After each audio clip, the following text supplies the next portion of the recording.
नमस्कार, मैं विनोद कुमार शर्मा धर्मवाणी में आपका स्वागत करता हूं, अभिनंदन करता हूं। साधकों, आपने पिछले श्लोकों में जाना कि परमात्मा को प्राप्त मनुष्य कैसे बोलता है, यानी कि आप सच्चे गुरु के बोलने से कैसे पहचानेंगे कि वह परमात्मा प्राप्त पुरुष है तथा गुरु बनाने के योग्य है, जिसे दुख की प्राप्ति होने पर खुशी और जिसके राग भय क्रोध नष्ट हो गए हों तथा जो स्नेह रहित शुभ अशुभ में ना प्रसन्न होता है ना द्वेष करता है, इनसे युक्त भाषा बोलने वाला पुरुष परमात्मा प्राप्त पुरुष होता है।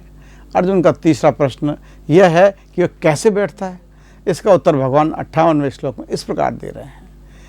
यदा संगर्ते चायम कूर्मो अंगानीव सर्वश इंद्रियाण इंद्रियार्थे व्यस्तस्य प्रज्ञा प्रतिष्ठिता। अर्थात जैसे कछुआ सब ओर से अपने अंगों को समेट लेता है, वैसे ही जब वह पुरुष इंद्रियों के विषयों से इंद्रियों को सब प्रकार से हटा लेता है, तब उसकी बुद्धि स्थिर है। यहाँ स्थिर बुद्धि को कछुए की तुलना करके समझाया गया है। जैसे संकट के समय कछुआ अपने चारों पैरों, अपने मुंह सहित नाक, कान, आँख छुपा लेता है, वैसे ही जब इंद्रियों के विषय रूप रस, गंध, स्पर्श और शब्द जब इंद्रियों को अपनी ओर भोग के लिए आकर्षित करने लगते हैं, तब स्थित प्रज्ञ पुरुष अपने किसी भी इंद्रियों को इंद्रियों के विषय भोगों की तरफ से अपने में समेट लेता है, यानी कि इंद्रियों को भोगों की तरफ नहीं जाने देता है। यही उसकी पहचान है। यहाँ ये बताया गया है कि योगी को अपनी इंद्रियों को किसी भी भोगी की तरफ नहीं जाने देना चाहिए। इंद्रियों की वृत्तियों को इंद्रियों के समस्त भोगों से हटा लेना है। किसी भी इंद्रिय को किसी भी भोग की ओर आकर्षित ना होने देना तथा उनमें मन और बुद्धि को विचलित करने की शक्ति ना देना। उसकी बुद्धि और मन भोगों की तरफ आकर्षित नहीं होगा, तब मनुष्य को परमात्मा की अनुभूति होती है। अब 59वें श्लोक में भगवान ने परमात्मा प्राप्ति पुरुष का एक विशेष लक्षण और बता रहे हैं, जो इस प्रकार है। विषया विनिर्तन्ते निहारस्य देहिन रसवर्जम रसो अप्यस्य परम दृष्ट्वा निवर्तते। जिसका अर्थ है, इंद्रियों के द्वारा विषयों को ग्रहण न करने वाले पुरुष के भी केवल विषय तो निवृत्त हो जाते हैं, परंतु उनमें रहने वाली आसक्ति या रस निवृत्त नहीं होता है। इस स्थिति प्रज्ञ पुरुष की तो आसक्ति भी परमात्मा के साक्षात्कार करके निवृत्त हो जाती है। इस श्लोक में निराहार शब्द का प्रयोग किया गया है। निराहार दो तरह से होता है।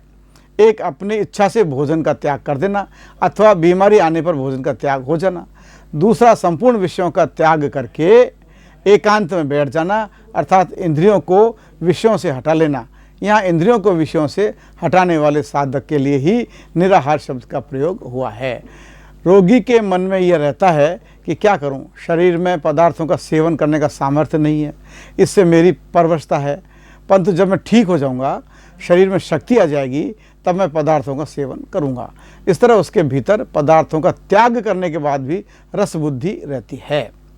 ऐसे ही इंद्रियों को विषयों से हटाने पर विषय तो निवृत्त हो जाते हैं, पर साधक के भीतर विषयों में जो रस बुद्धि है, सुख बुद्धि है, वह जल्दी निवृत्त नहीं होती है। जिसका स्वाभाविक ही इंद्रियों के विषयों में राग नहीं है, आसक्ति नहीं है, जो वैराग्यवान है, उन साधकों की रस बुद्धि साधन अवस्था में ही विषयों से निवृत्त हो जाती है। परंतु जो तीव्र वैराग्य के बिना ही साधन में लगे हुए हैं, उन्हीं साधकों के लिए कहा गया है कि विषयों का त्याग कर देने पर भी उनकी रस बुद्धि की निवृत्ति नहीं होती है। इसका यह मतलब है कि भोगों की सत्ता और महत्ता मानने से अंतकरण में भोगों के प्रति एक सूक्ष्म खिंचाव, प्रियता या मिठास पैदा होती है। उसका नाम रस है। किसी भी व्यक्ति को रुपए मिल जाएं और कामी व्यक्ति को स्त्री मिल जाए, तो वह भीतर ही भीतर बहुत खुश होता है। यही रस है। भोगने के बाद भी मनुष्य कहता है कि बड़ा मजा आया। यह उस रस की ही स्मृति है। इसी रस का स्थूल रूप राग है, सुख की आसक्ति है। जब तक संयोगजन्य सुख में रस बुद्धि रहती है, तब तक प्रकृति और उसके कार्य की पराधीनता रहती है। रस बुद्धि निवृत्ति होने पर पराधीनता सर्वथा मिट जाती है। भोगों की सुख की परवशता नहीं रहती है। भीतर से लोगों की भोगों की गुलामी नहीं रहती है। दंभी मनुष्य लोभों को दिखाने के लिए किसी समय जब बाहर से दसों इंद्रियों के शब्द आदि विषयों का परित्याग कर देता है, तब ऊपर से तो विषयों की निवृत्ति हो जाती है, परंतु विषयों में आसक्ति रहने के कारण मन के द्वारा इंद्रियों का विषयों का चिंतन करता रहता है। भौतिक सुखों की कामना वाला मनुष्य सिद्धियों की प्राप्ति के लिए या किसी प्रकार के विषय सुख की प्राप्ति के लिए ध्यान काल में या समाधि अवस्था में दसों विषयों को ऊपर से भी त्याग देता है और मन में भी उसका चिंतन नहीं करता है, तो भी उन भोगों में उसकी आसक्ति बनी रहती है। उन भोगों में उसकी आसक्ति बनने से इस स्वरूप में तो विषयों का त्याग कर देने पर विषय तो निवृत्त हो जाते हैं, पर उनमें रहने वाला रस आसक्ति की निवृत्ति नहीं होती है। यह निवृत्ति या रस की निवृत्ति तब तक नहीं होती जब तक परमात्मा का दर्शन नहीं होता है। परमात्मा का दर्शन होने के पश्चात वह रस की निवृत्ति भी हो जाती है। मनुष्य को मोहवश इंद्रियों के भोगों में सुख की प्रतीति होती है, इसी कारण उसके अन्य भोगों में आसक्ति है, पर वास्तव में भोगों में सुख का लेश मात्र भी नहीं है। उनमें जो कुछ सुख प्रतीत होता है वह भी उस परम आनंद स्वरूप परमात्मा के आनंद में किसी अंश का आभास मात्र ही है। जैसे अंधेरी रात में चमकने वाले नक्षत्रों में जिस प्रकार की प्रतीति होती है, यह प्रकाश सूर्य के प्रकाश का आभास है, और सूर्य के उदय होने पर उसका प्रकाश लुप्त हो जाता है। उसी प्रकार सांसारिक पदार्थों में प्रतीत होने वाला सुख आनंद में परमात्मा के आनंद का ही आभास है। जिस परमात्मा को उस परम आनंद स्वरूप परमात्मा की प्राप्ति हो जाती है, उसको इन भोगों में सुख की प्रतीति ही नहीं होती और ना उनमें किंचित मात्र भी आसक्ति रहती है, क्योंकि आत्मा एक ऐसी अद्भुत अलौकिक दिव्य आकर्षण वस्तु है जिसके प्राप्त होने पर इतनी तल्लीनता, मुग्धता और तन्मयता से होती है कि सारा आपा ही मिट जाता है। फिर किसी वस्तु का चिंतन कौन करे। इसलिए परमात्मा के साक्षात्कार से सर्वथा आसक्ति के सर्वथा निवृत्त होने की बात कही गई है।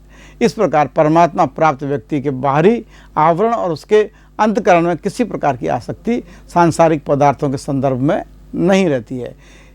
यही उस पुरुष की पहचान है। ऐसा व्यक्ति ही गुरु बनाने के योग्य होता है। इन्हीं तथ्यों का तुलसीदास जी ने अरण्य कांड में इस प्रकार वर्णन किया है।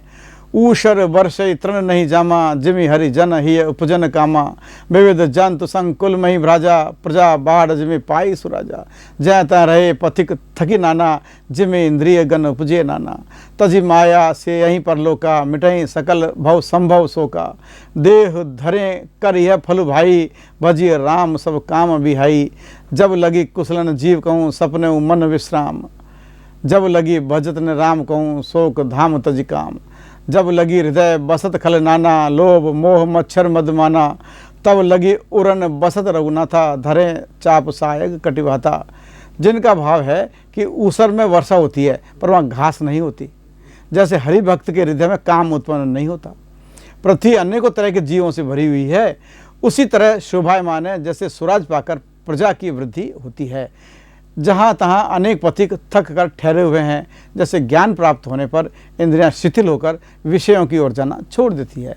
माया विषयों की ममता आसक्ति को छोड़कर परलोक का सेवन, भगवान के दिव्य धाम की प्राप्ति के लिए भगवत सेवा रूप साधन करना चाहिए, जिसमें भव जन्म मरण से उत्पन्न सारे शोक मिट जाएं। हे भाई, ये देह धारण करने का यही फल है कि सब कामनाओं को छोड़कर, सब कामों को छोड़कर श्री राम जी का ही भजन किया जाए। जब तक जीव की कुशलता नहीं है और नए स्वप्न में भी उसके मन को शांति है, जब तक वह शोक के धाम घर काम विषय कामना को छोड़कर श्री राम जी को नहीं बसते हैं। लोभ छोड़कर श्री राम जी को नहीं बसते हैं। लोभ मोह मत्सर डाह मद और मान आदि अनेकों दुष्ट तभी तक हृदय में बसते हैं जब तक धनुष बाण और कमर में तरकस धारण किए हुए श्री रघुनाथ जी हृदय में नहीं बसते हैं। सुंदरकांड में भी तुलसीदास जी ने विभीषण से मुख से कहलवाया है, और कछु वासना प्रथम वासना रही, प्रभु पद प्रीत सरित शोभई। इसी प्रकार गीता और रामचरितमानस यही सिद्धांत, यही सूत्र बताती हैं कि सज्जन पुरुष के परमात्मा को प्राप्त पुरुष के हृदय में प्रथम तो कोई वासना नहीं रहती, और यदि थोड़ी बहुत वासना रहती भी है तो प्रभु के, परमात्मा के दर्शन के उपरांत समाप्त हो जाती है। ऐसे ही पुरुष को पहचान कर आप गुरु बनाएं। तो भाइयों और बहनों, इस महान ज्ञान के लिए आप सुनते रहे यह एपिसोड जो गीता एवं रामचरितमानस से संकलित किया गया है। यदि यह एपिसोड पसंद आया हो तो कृपया लाइक करें, शेयर करें, सब्सक्राइब करें। हमारा नारा गीता मानस की वाणी घर घर पहुँचानी। जय श्री राम, जय श्री राम। हरे कृष्णा हरे कृष्णा। मिलते हैं अगले एपिसोड में।